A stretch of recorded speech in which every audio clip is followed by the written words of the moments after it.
Salamat sa mapagpalayang pagmamahal at ang pag-aaral kaya sa 65 devotion.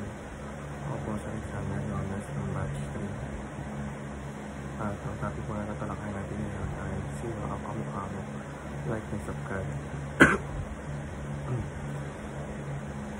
Kaya po ang ating pag-aaral ito po sa Genesis chapter 1 verse 26. Buksan po natin ang ating puso at isip sa mga magsalita ng Diyos.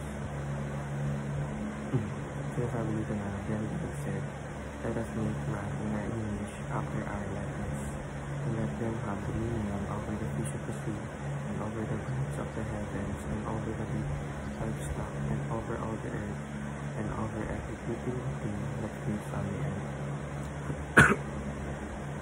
Sa Tagalog, pagkatapos sinabi ng Diyos na inilikain natin ang tao ayon sa ating larawan, ayon sa ating langis, sila ang mamamahala sa mga isda, sa mga ibon, sa ipapawid, at sa lahat ng hayop, maging maamo o mainam, malaki o maliit.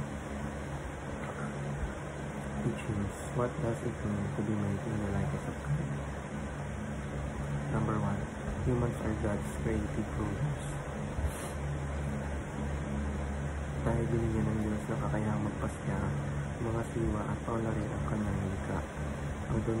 Ang dominion ay hindi nangangalagang abusin, kundi pangalagaan at gamitin sa kabutihan ang lahat ng pinagkatiwala sa atin.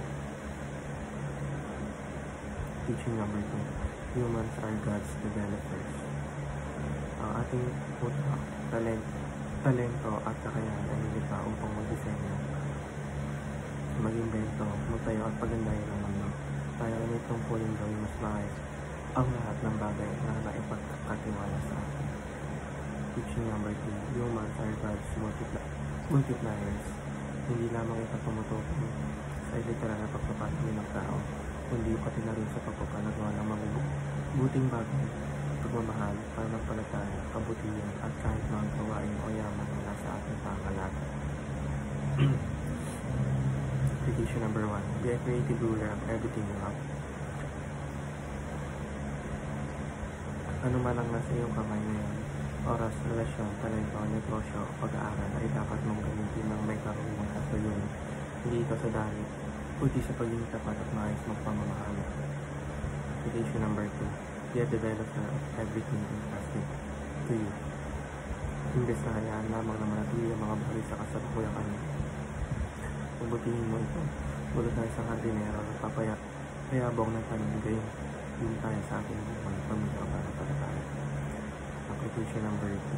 Be a multiplier of everything in your care. Naparami na mabubuting bagay sa alaman at pananampalataya, kabutihan. Huwag hayaang mabulok ang mas masayang ang potential, pag-invest ng oras at lakas sa mga bagay-bagay na may pangmatagalang epekto. Yun lamang po ang ating devotions. Maraming salamat.